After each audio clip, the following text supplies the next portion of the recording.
ঐশ্বর্য, মা কি করছো? বেলুন নিয়ে খেলা করতে। তাই? তুমি বেলুন অনেক বেশি পছন্দ করো? হ্যাঁ, আমি অনেক ভালো বেলুন বানিয়েছি। দেখি কত বড় বানিয়েছো। তাই তো, তাই তো, অনেক বড় বানিয়েছো তুমি। বাবা, কত বড় ফুলিয়েছে বন্ধুরা। দেখুন ঐশ্বর্য কত বড় বেলুন ফুলিয়েছে। বেলুনটা আমাকে দিবা? না, কেন? আছে তো মাথায়। বাসায় আছে? হ্যাঁ, বাসায় নেই? একটা তাও নাও, হুম, নাও। বাবা, ঐশ্বর্য তো ভালোই, বেলুন আবার আমাকে দিতেও চাচ্ছে। দাও। না, এমনি বলছি, তুমিই খেলা করো। আচ্ছা ঐশ্বর্য, দিয়ে তোমাকে যদি আমি একটা বেলুন দিই তুমি কি তাহলে আরো বেশি খুশি হবা? হ্যাঁ, তাই? আর তোমার বেলুনটা যদি নিয়ে নেই? নেবে আমি। আমি তোমাকে বলবো না নিতো। তাই? লে বাবা লে।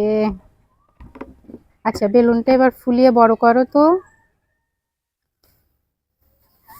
এই যে বন্ধুরা, ঐশ্বর্য বেলুন ফুলাচ্ছে। উরি বাবা, উরি বাবা, উরি বাবা, উরি বাবা। দেখো বন্ধু, আমি অনেক ভালো ফুলাই পেয়েছি। তাই তো, তাই তো, অনেক বড় বেলুন হয়েছে। এত বড় বেলুনটা আমিও ফুলাতে পারি না, তাই না ঐশ্বর্য? ইরে বাবা, ইরে বাবা, কত বড় বেলুন ফুলিয়েছে ঐশ্বর্য। এটা কোন? এই যে বন্ধুরা, না। তুমি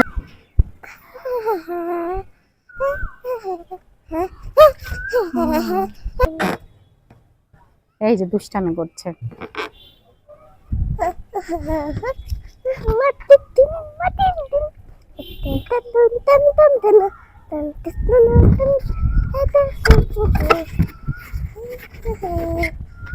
তুমি বেলুনের মাথায় কি লাগিয়েছো দেখি? বেলুনের মাথায় তোমার রাবার ব্যান্ড লাগিয়েছো। দেখি দেখি, এই যে বন্ধুরা, দেখি, এই যে বন্ধুরা, ঐশ্বর্য বেলুনের মাথায়ও রাবার ব্যান্ড, আবার ঐশ্বর্যের মাথায়ও রাবার ব্যান্ড। এই যে আরেকটা বেলুন নিয়েছে ঐশ্বর্য। দুইটা বেলুনই আনতে আমরা সেই জন্য তাই? কেটে। তুমি খুশি হয়েছো ঐশ্বর্য? কতটা খুশি হয়েছো? একটুখানি।